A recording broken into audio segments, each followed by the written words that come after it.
Okay folks, RDJ here. This corresponding with my old buddy from EDS, Tommy Hill, down there in Dallas. He's taking a double E course with his grandson Luke. And we were talking about a few of the things that happened in electronics here the last 40 years.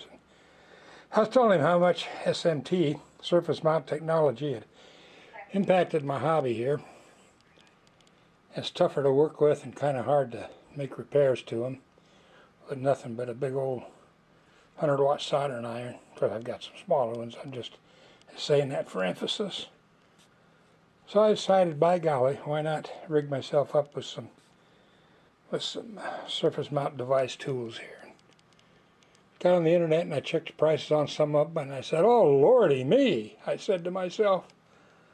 The old lady finds out what I'm spending money like that on, and I'll be not only in the poorhouse, but I'll be sitting down a soup line before this one's all over. So I put my thinking cap on. That's what our third grade teacher used to always tell us to do when we ran into something that was tough to handle. She'd say, "Class, put your thinking caps on." Well, I think all the other guys, except for me and Freddie Bernthal, threw thinking caps away. We still got ours. So anyway, I haven't talked to Freddie for a long time, but he's a pretty sharp guy, so I'm sure he's still got the thinking cap. Anyway, I put mine on, and I dusted it off, and it's sitting there a good many years. I said, I think I'll try to make my own reflow oven, and I'll run down to Goodwill, I'll get some pieces, and I'll use one of my little 495 Arduinos that I got from China, and I'll see how cheap I can put one together. So I just got back from Goodwill and I found this little baby.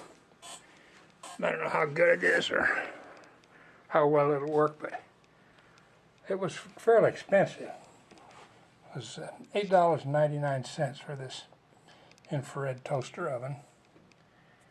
And with my 15% discount, why, because I'm an old guy, that brought it down to within range, and I said, okay, this is it. We'll at least experiment with it and see how it's going to work. The trouble is, I'm going to have to design and put together a controller for it, so I can do what they call wave soldering there, generate a wave, heat, how much heat and when and for how long, and program that into the Arduino and use that to automatically control my SMT soldering work here. Okay, so this is what we're starting with. Get at it here pretty quick. Yes sirree. Well, the first thing I thought I'd better do before I tear it all apart and start rewiring it, designing programs and all that sort of thing, is figure out whether or not the thing works out of the box, so to speak. So I plugged it in. We'll hit the power switch here,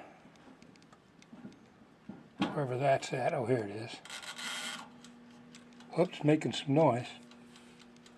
Alright, I got it on light, medium, dark. I guess that's for toasting. Oh yeah, it's got a timer in it. Timer's going. I got it on broil. Put it down here on bake. These are different temperatures. I can take it up here to oven, 450 degrees. Now that's pretty good.